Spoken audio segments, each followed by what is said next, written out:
of doom. Lord and Lady Tweed's here, as the train comes into Perth. Thank you shall to all, are to walk to Mother Earth. Oh, Lord and Lady Tweed's here, the books you'll bring to shore. Bonjour, bonjour, vous êtes bienvenus. Les livres de mon cœur.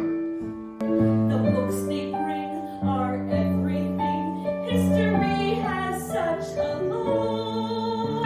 Tweeds here we greet our great, our general of the government, his lady. They are late. Tweeds here we greet the great, our general of the government, his lady and his mate. Aye, it is a fair son, and your meat with meat. Looks good. Oui, c'est chaud, but it's good. Il fait beau, hein? Ah, fuck, the moisture may be previously rained on the pipes already. It is rough. C'est toujours rough, but that's normal, n'est-ce pas? The train, it is late. Yeah, by the 5 minutes, hein? The train, 'tis late, but we will wait for Lord and Lady Tweed's beer and the books they bring in freight. The train comes soon.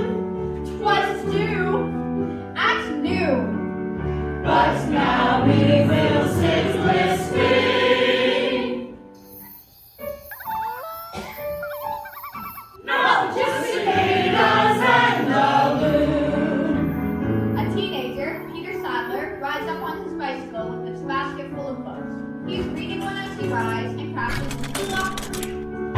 Peter Sadler, I'll give you a skilled look. What ails you, lad? I ain't half sorry there, Mr. McLaughlin. I've got a good book, see? You got a good book, Gookum, regarde. No, just hold on. Lad, I can you love the books and all, but You bore the book from the good Lord and the good lady, huh? I reckon so, Monsieur Guimont. I'm ever so grateful to him.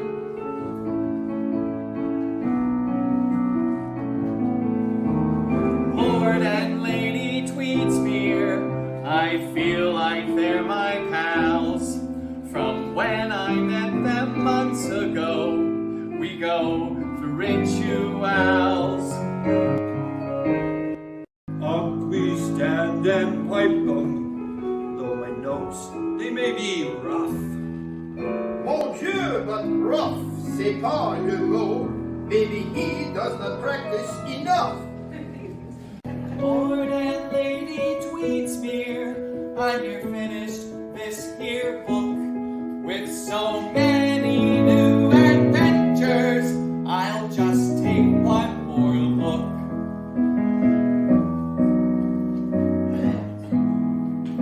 What I like are the books they bring on nature.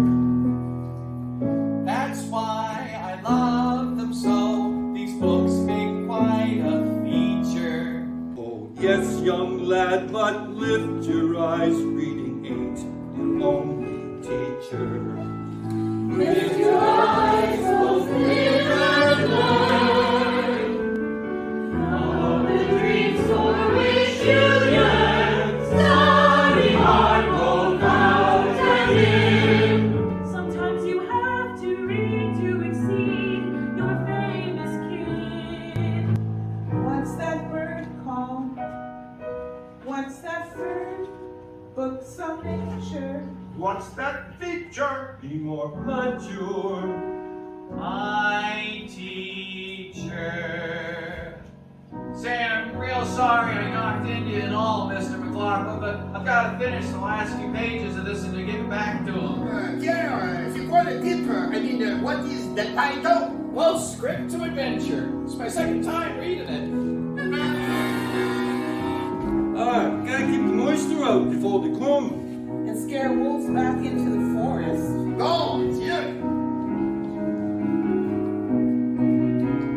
1, 2, 3. The train, 'tis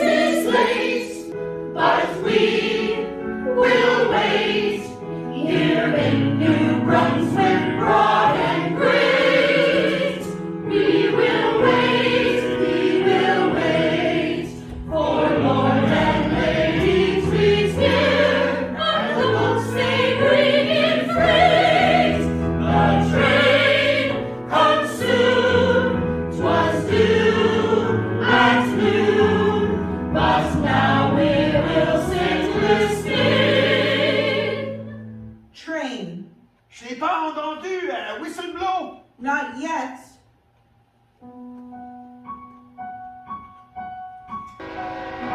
This is all nonsense, played up like a lashed pickle.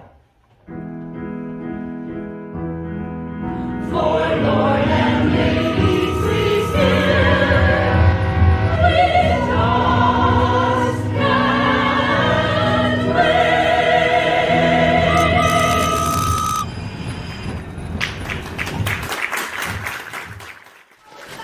All aside, please. Attention, their excellencies, Lord and Lady Tweedsmuir, Governor General John Buchan, and his wife, Susan.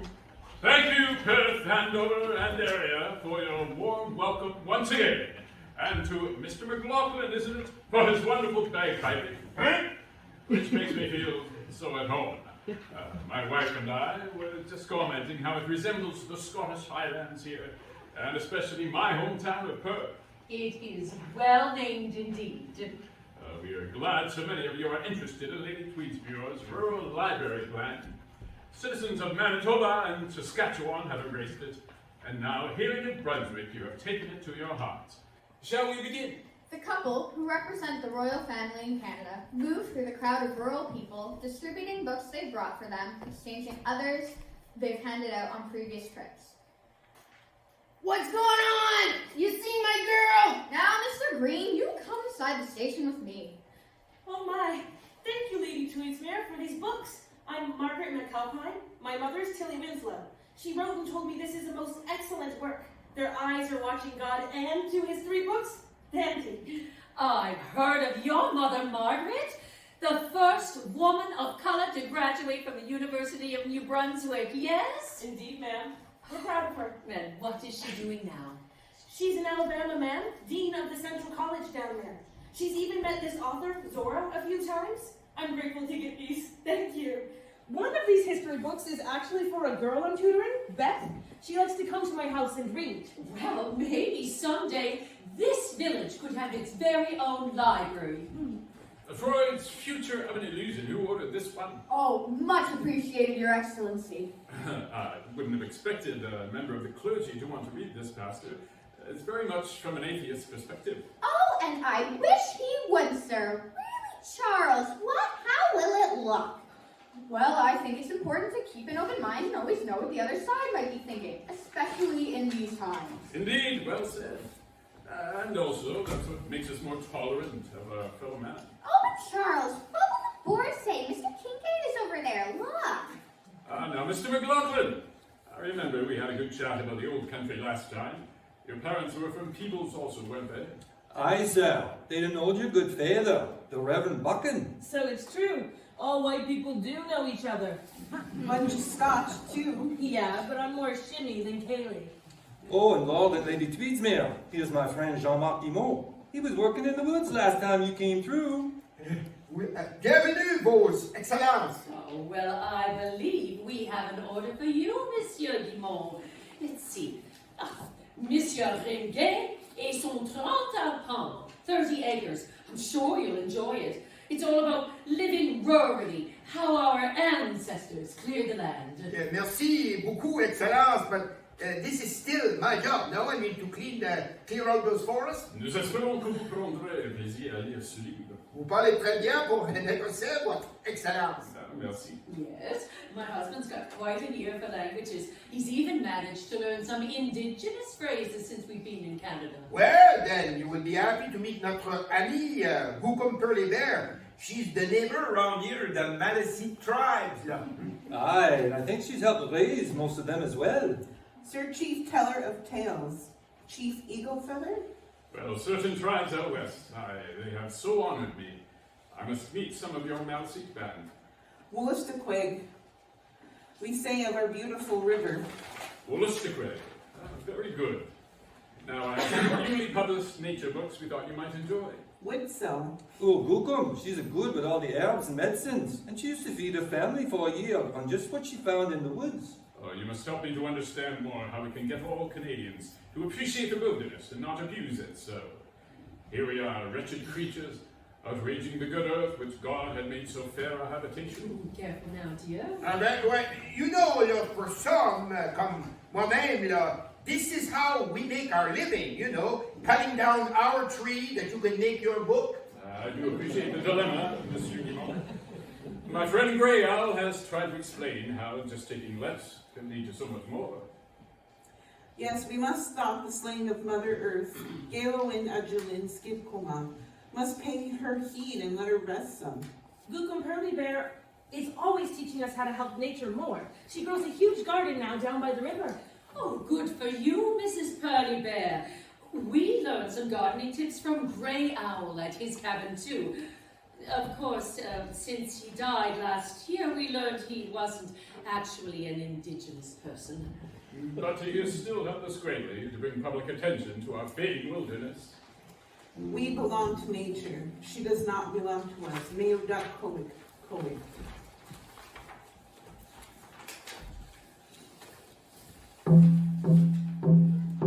We belong to nature.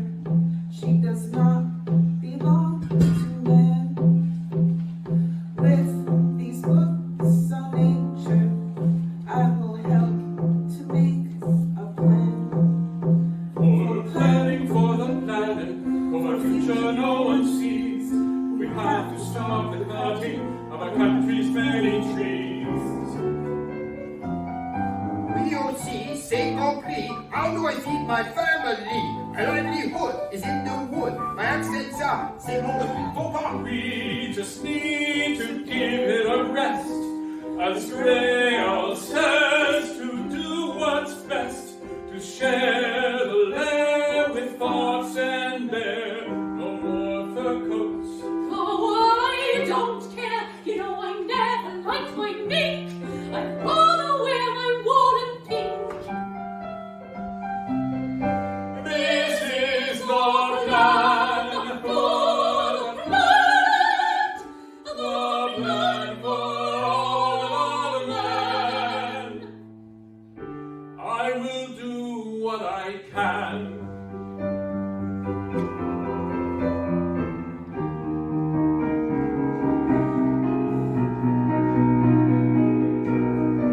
All across Canada, I see and watch and listen.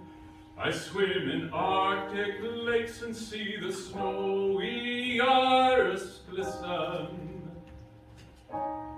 Oh, if I could save the wilderness in mountains and men's souls, I'd make this story stop repeating, and I'd make peace our only goal.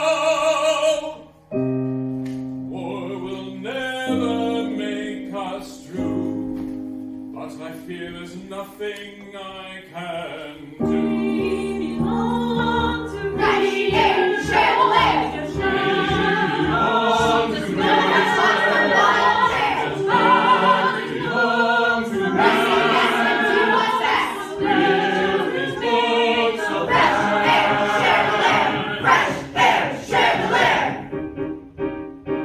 Habitat is where he's at. We can go taking this and that. I cut the tree, collect my pea. You're not listening to our plea. Habitat is where he's at. This is my special caveat, it's just that we must take more care. For future lives we must beware. Planning for the planet, for a future no one sees.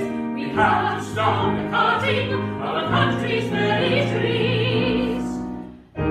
This is the plan for the planet, the plan for all of man. The plan for all of man. The plan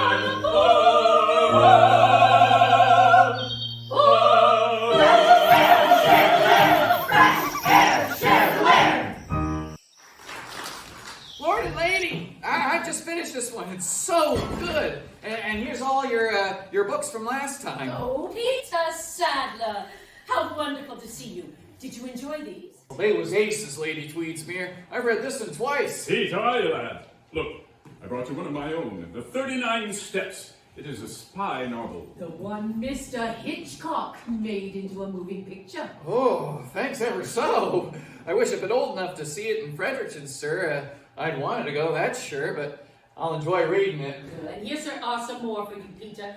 I put your name on this pile especially, and a few others for your classroom at school. Oh, wow. Thanks awfully. Thank you. Their teacher, Lena Foster, will be pleased as well, won't she, Pastor? She's up on the North Shore this month, or I know she'd be here herself. Oh, I'm gonna sit here and look through them right now, and if you'll excuse me, sir, ma'am. The Tweedsmuirs hand out a few more books. Then, along with their entourage of Mounties, ADCs, and secretaries, they board the royal train again. The townsfolk of Perth Junction prepare their goodbye.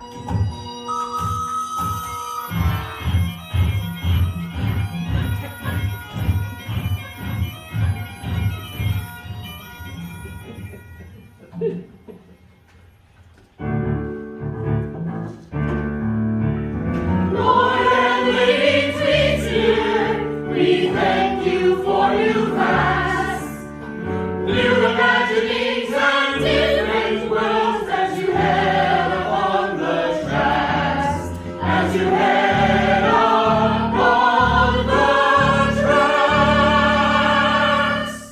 Elizabeth! Where are you at, girl? You get back here, you just get back! Where are you?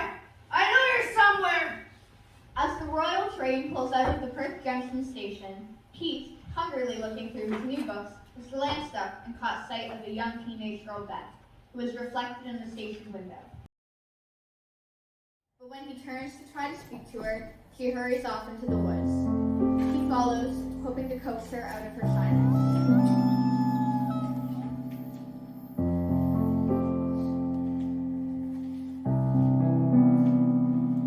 She saw me in reflected glass. She hurried to the trees. So shy was she, like monarchs in the breeze. And she just flits on past. I saw him talking to them all. I had to run away. He makes my heart twist, so I want to pray. Pete, turn to me and call.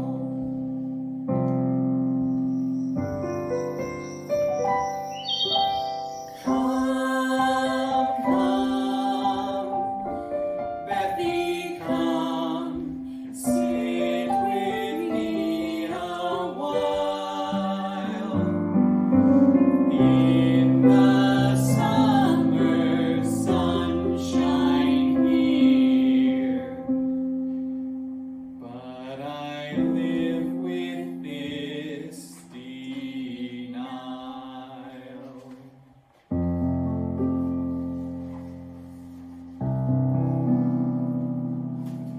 I can't believe a girl could see that I'd be worth a darn. I can't believe a girl with any charm could ever care for me. I must deny this feeling. For what would Papa say? He'll never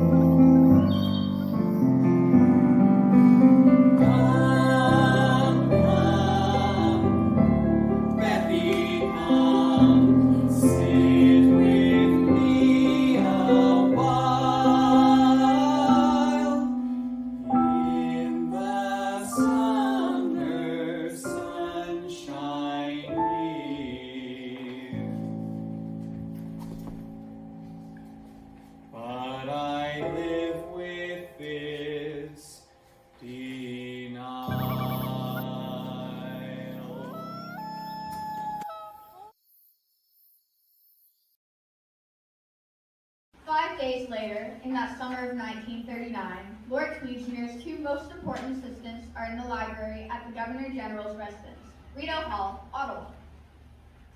What time did you say the train is due, Mrs. Killick? 4 o'clock. They didn't call a press conference, but those hounds will be at the gates anyway. I finished the Governor General's speech for Thursday. What are you working on now? His fiction manuscript. Oh, can you read what it says here? His notes are getting more and more illegible. Well, let me see here. Possible? What else here? Plausible or perhaps possible? Well, I don't know, do I?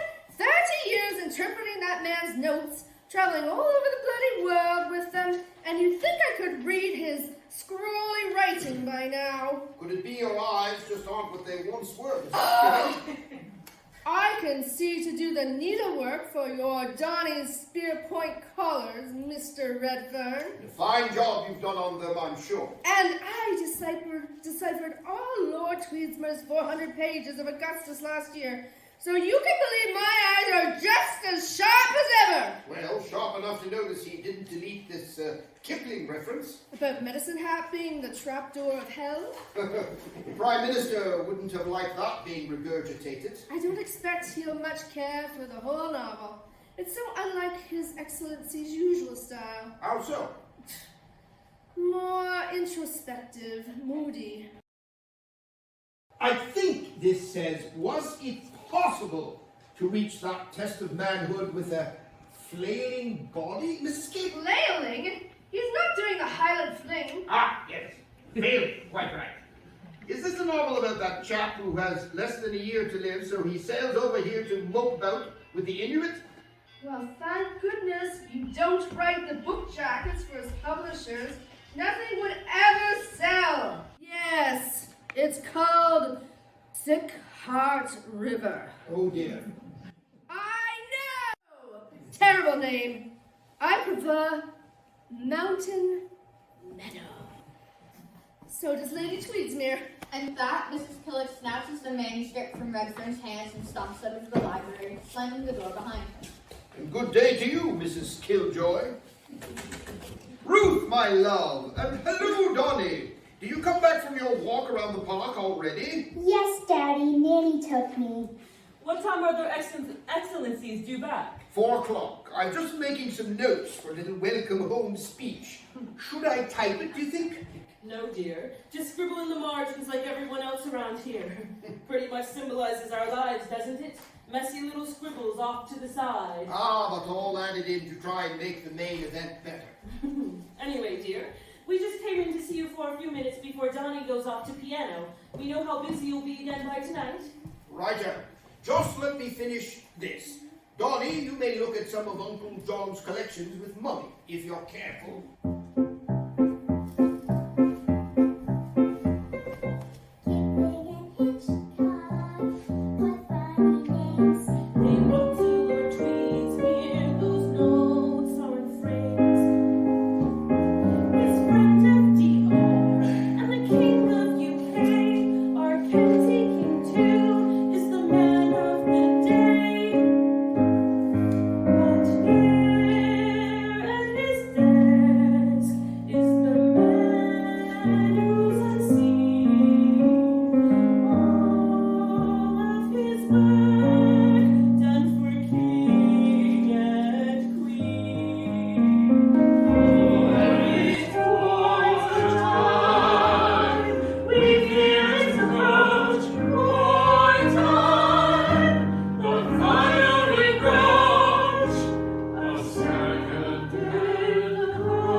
Bet they'll be late. Not likely more than 5 minutes. Never have been.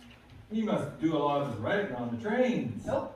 Lady Tweedsmuir once said he never writes when traveling. Oh, that's because he's got a tricky stomach or some such. Here. Don't know how he finds the hours in the day to do all he does. You a big fan, are ya? Does have lots of help, personal assistant, secretary's aide de camp.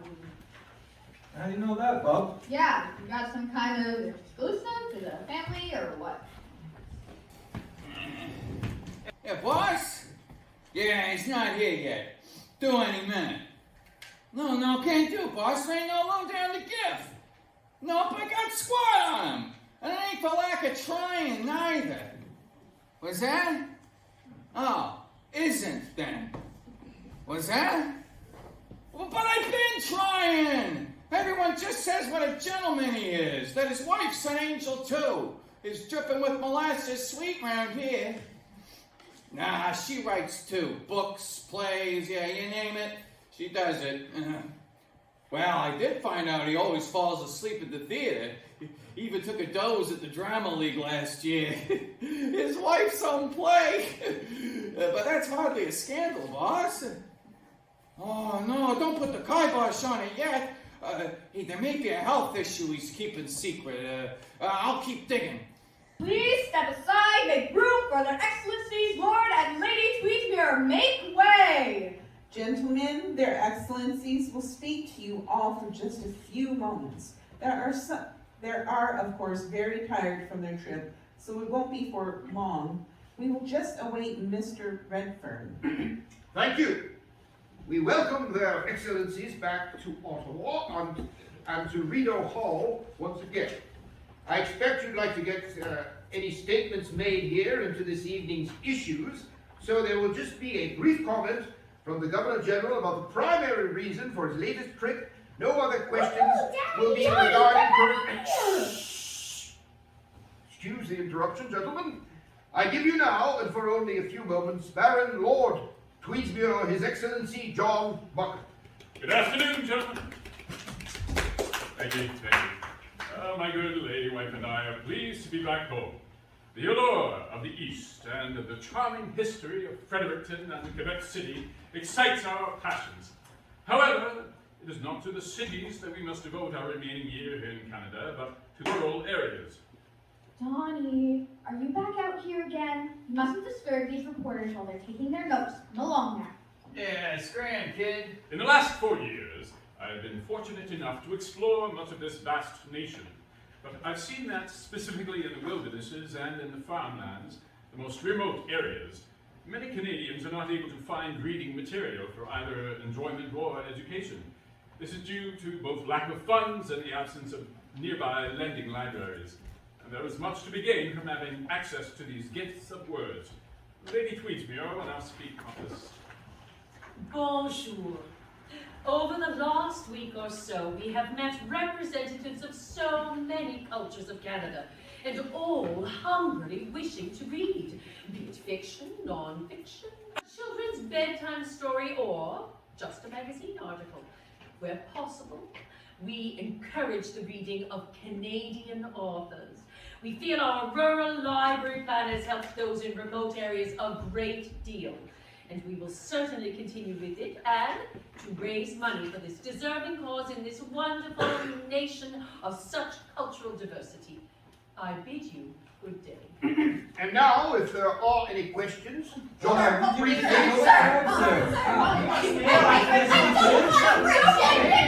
Stop! You mustn't speak at once, gents. Don't be so much on the offense, gents. We hope you know the difference, gents. And take a stand, no sitting on the fence. Write your rough notes carefully. When for an article, Whether for a journal, or whether you're a colonel or just me.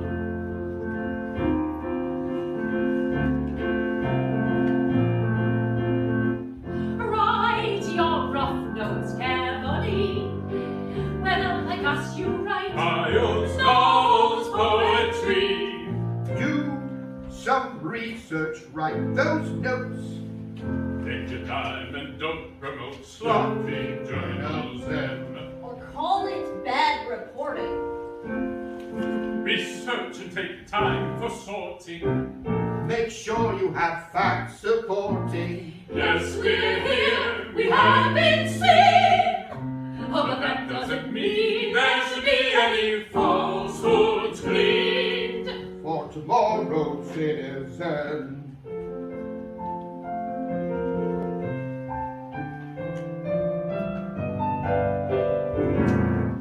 Oh, what's that I hear?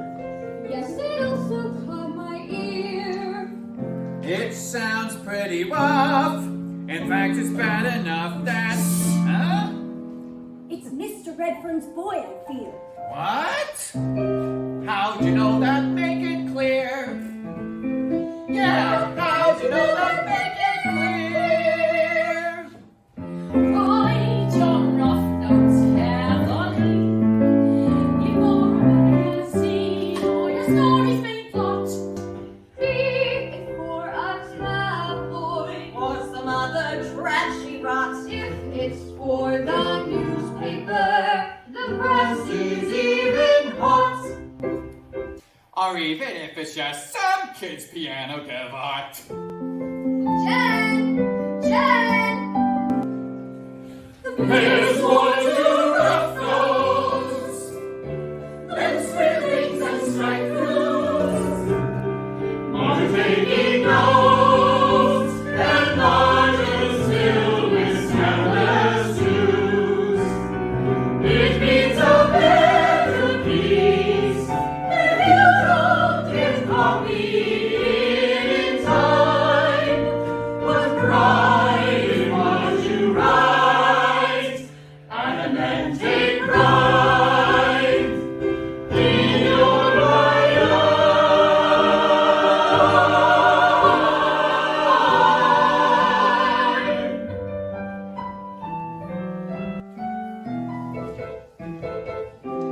And practice more, you little swine. Hey, boss, keep it down. I'm on the phone. Boss? Hey, boss, I think I got something. I think he's sick, boss. Yeah, he's all pale and thin. Yeah. Well, I tried what you said, but they weren't having it. Oh, and that's his doctor, huh? Okay. Yeah. I think I seen a hole in the fence over near the park side. Yeah. Hey, listen. There's also something strange going on about one of the other press guys. Yeah. Gotta find out. I just gotta take some notes.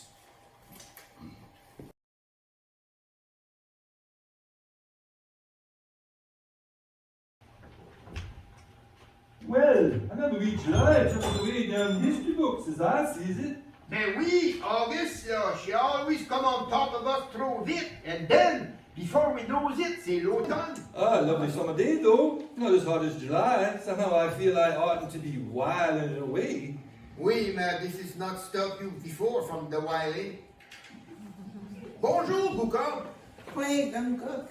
Gookum, Perley, Beth. Where have you been? Haven't seen you in weeks. Very busy. Harvesting starting. Garden's good. You think maybe you're gonna swap some of your vegetable with the Sadler, no? Usually they take tomatoes, some peas, give me canned goods, cereal, for trade. And still taking in all your family's baskets to sell? Much fancier ones. Just this old potato one I made. Pudgett's Ed Busnin. Hey, you have a seat with us, huh? Well, when? No, I should get back to the garden. Also want to finish book given to me by Stnmstr. I lent a school teacher next week. Ah, is that Mrs. Lena Foster? Borrowing from you as well? She took one I finished a few days ago. About Confederation. Tout ce qui est nécessaire, là. She's reading up before the school start again because, they got no friggin' textbook. Ah, laddie, are your parents nae busy in there? That's why you're skiving off the workday? Nah, they ain't especially busy, Mr. McLaughlin. And I was helping out at the Hanson farm this morning. But then I came back for lunch and to Well, to settle some things with my folks, actually. You getting back to the farm now there, Pierre? No, I'm going to, scout some things out in the woods for a bit. Well, you nay got your head buried in a book for once. Gone yourself, wee man. Full moon tonight. Hey, I guess she's a good night for going out to hunt the raccoon, I think. Aye, will you be off for that, Pete Sadler? No. No, I have something else planned, I hope. Oh, aye, lad. Have ye indeed? Hear that, Guimont? There's nothing wrong with my earring, monsieur. I imagine our young Sadler, he has what they call a liaison with a jolie jeune fille, I'll be getting along now. And maybe I'll do a spot of practicing. Well, now there's going to be something wrong with my earring, Mr. McLaughlin, I reckon you ought to ask me Pa about playing those pipes on our porch. You might scare away customers. You young scoundrel. Hey, hold your wheest. Well, come on, McLaughlin. We were just teasing him, c'est juste. Mr. Sadler, he asked that you just do it down there. Down around the other side of the porch? A little more far. Well, come, Guimont, we can go around to the river. Sadler's got benches back there. His suggestion was perhaps middle of the forest and halfway up the mountain.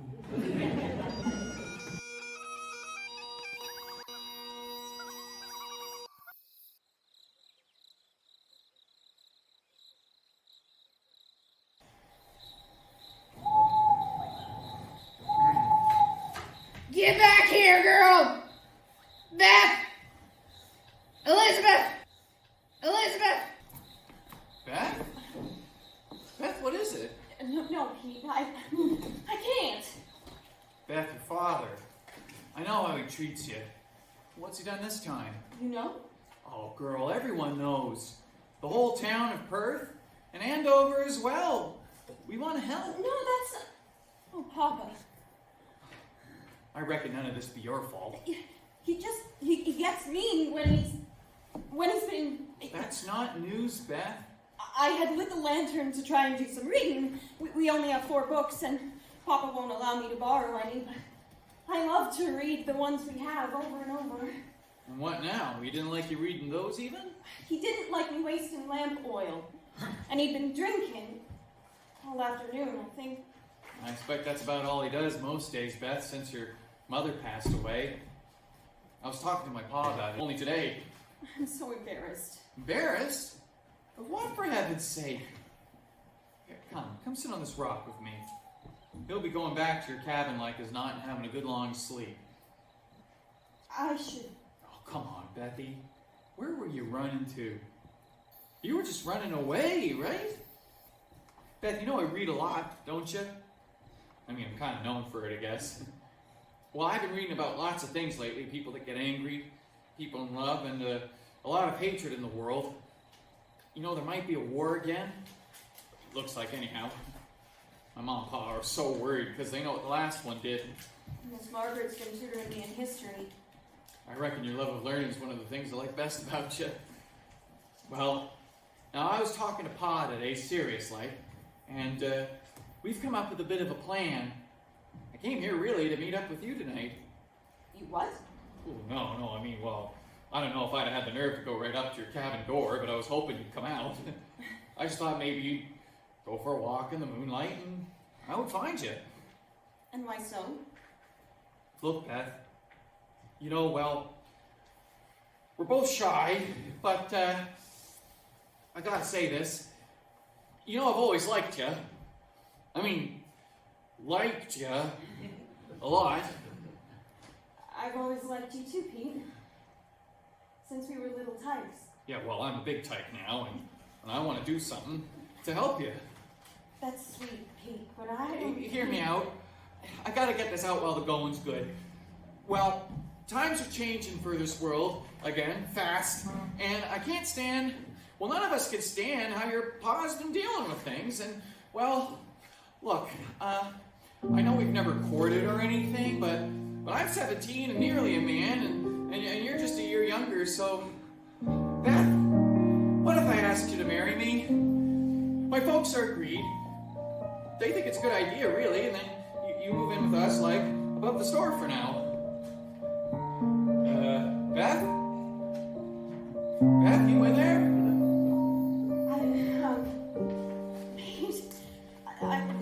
That's sweet, but I don't know what to say.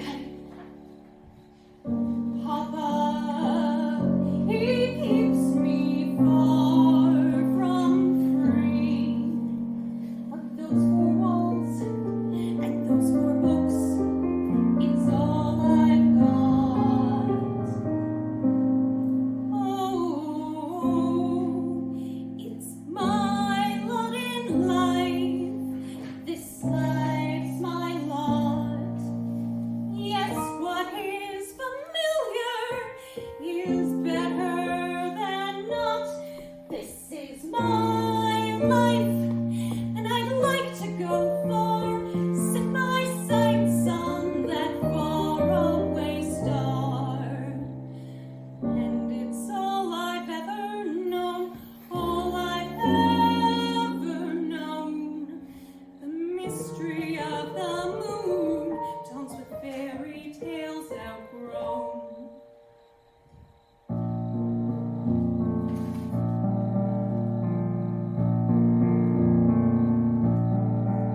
Open up a new book, just take a look. I'd like to, but The only way new worlds will come to you is to open up the pages, embrace the Milky Way, leave behind his rages. to you I think I sway. But my lot in life, this life's my lot. And yet, while it is familiar, is better than not. No, this is my life, and I'd like to run far, set my sights on that faraway star. I know it's all you've ever known, All I've ever known. but leave behind the old books, leave behind what we've outgrown.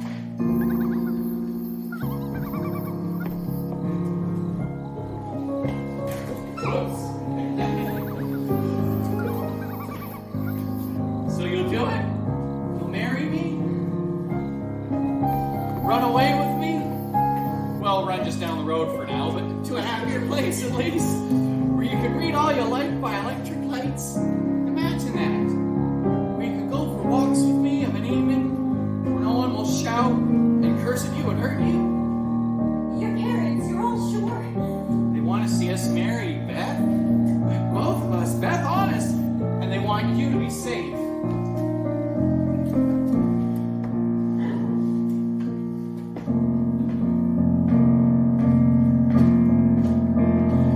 This is our life, and we'll be strong as one. We'll reach high to the moon and the sun. And it's all I've ever known, all I've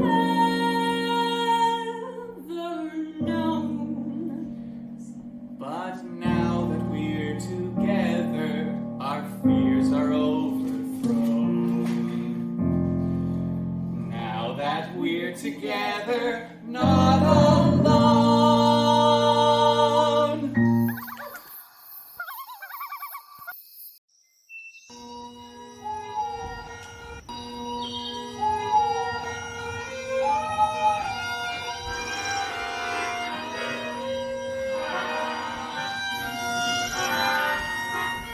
Oh, Dieu de bon Dieu!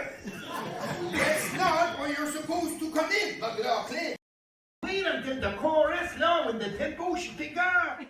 I thought that was the chorus. If you'd have practiced at home a wee bitty, it might sound like something I'd recognize. You had a whole week's notice. Well, you can't have so much loud in the soft part, eh?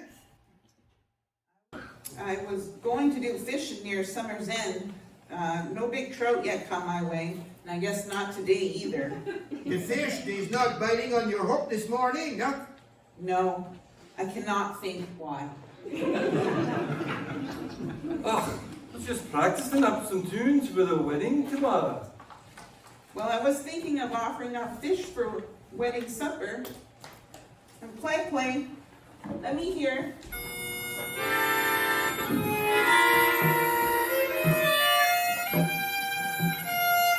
While the three friends practice their music for the wedding, excuse me. Alright, please. Quiet down a little. Thank you. Thank you. Fast Papa runs on, chasing Pete back and forth. Papa's carrying a rifle. Pete ducks behind the musicians for protection, and their tunes grind to a halt. McLaughlin drops his bagpipes on the ground in order to grab the rifle from Papa's hand. Hey! Here now, gonna do that. You're after your head. He's been chasing after me most days this week. That boy ain't married my girl. No way, no how. He is Dan Green, demain après-midi, and they say it's going to be a beautiful afternoon too. I heard it was a shotgun wedding. Isn't this the contrary? Best head home, Peter. Oh, lad, we'll be looking after this drunken fool. Away with ye. Ha! Ha! Who you calling a drunk? Thank you. Thank you, all of you. Now then, Monsieur Dan Green, how about you're going to take us up to your cabin for some of that delicious whiskey you got there, eh? Maintenant, you know we got some thirsty musicians out here. They're sitting in the sun. Hey, I'm thinking we're going to be convincing that Monsieur Green, to have a little holiday until about, I don't know, tomorrow night, n'est-ce pas? And maybe the beautiful bride, she could stay with the school teacher tonight. Aye. Guimont, sometimes you do surprise me. Gookum, do you still have that rope from your canoe trip upriver? I thought you didn't like that Hollywood habit about saying how. I get rope. I will be 5 minutes. White people, this month.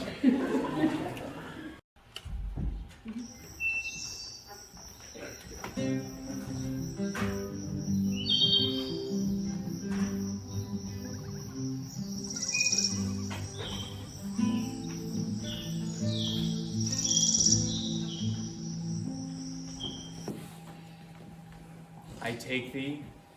And I take thee. And by the power vested in me, I now pronounce you husband and wife.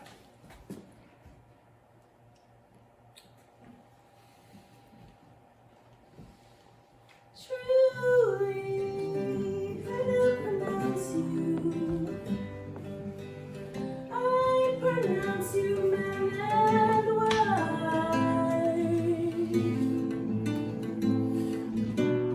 With this book breathful, take a new breath, find a new words for your new life.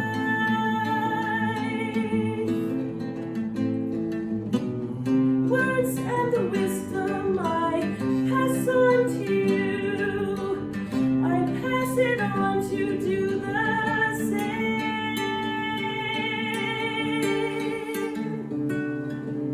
Share your new worlds and change them too, with your new name.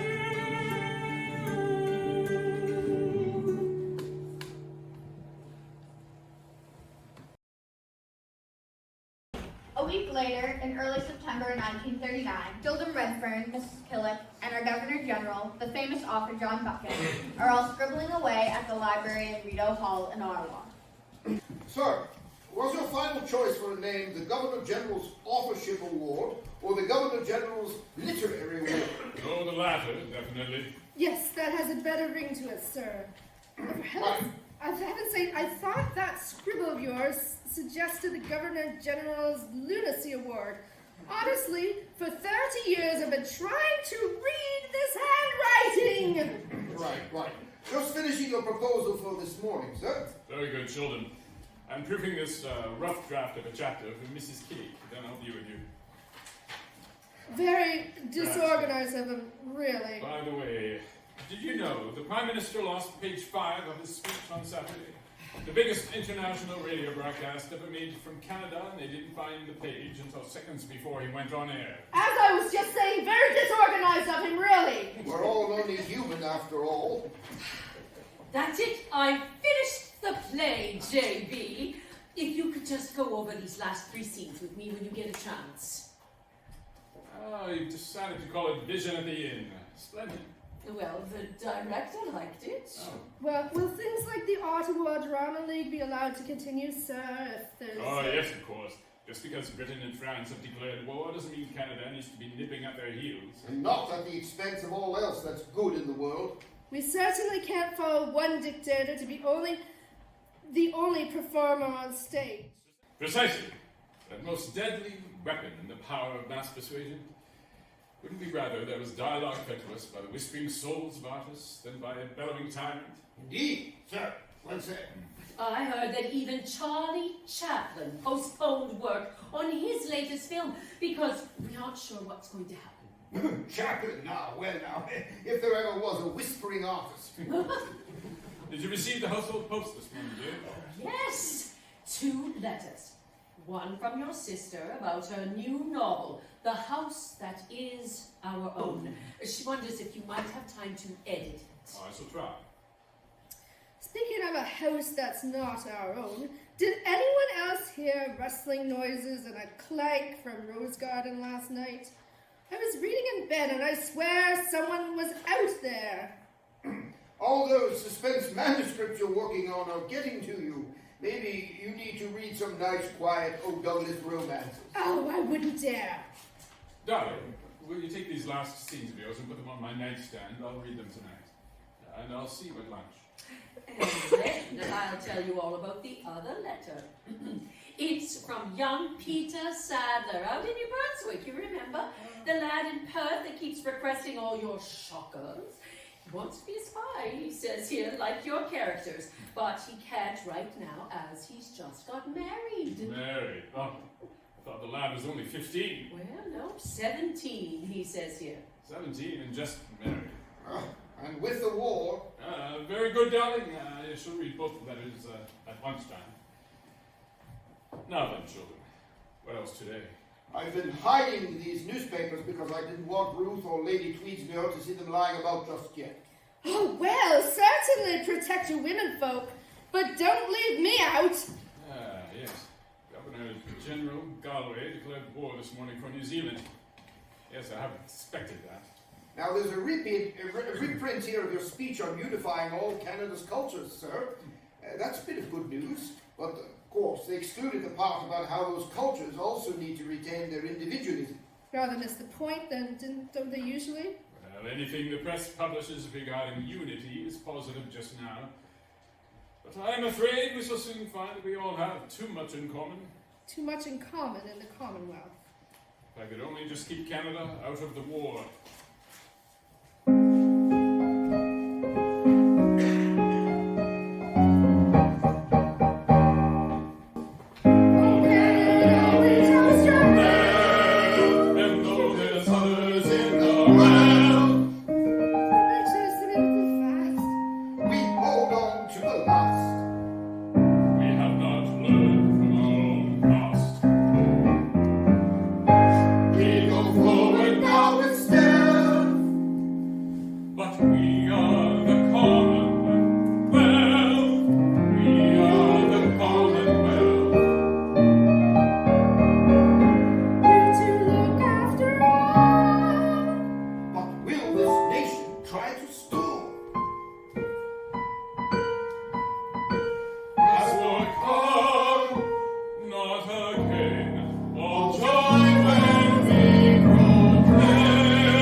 There's killing of all life forms and all growth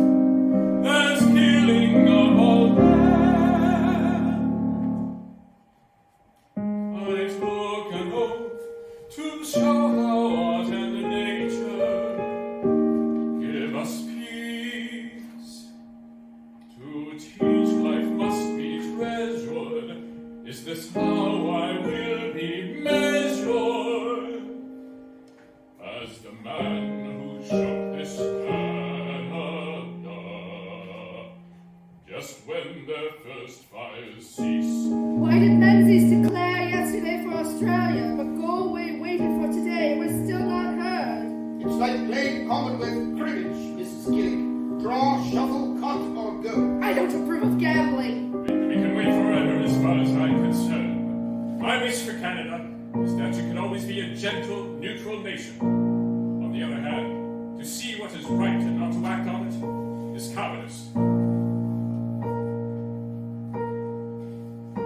Has will come, not again.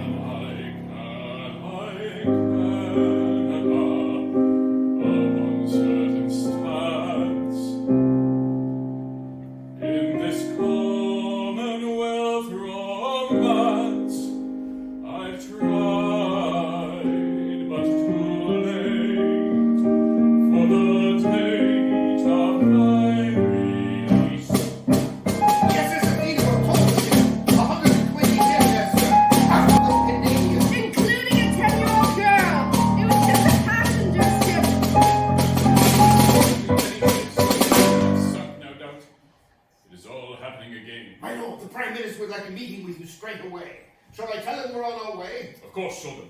Mrs. Killick, please inform Lady Tweedsmuir and Mrs. Redfern that we shall not be at lunch, after all. Sing it well!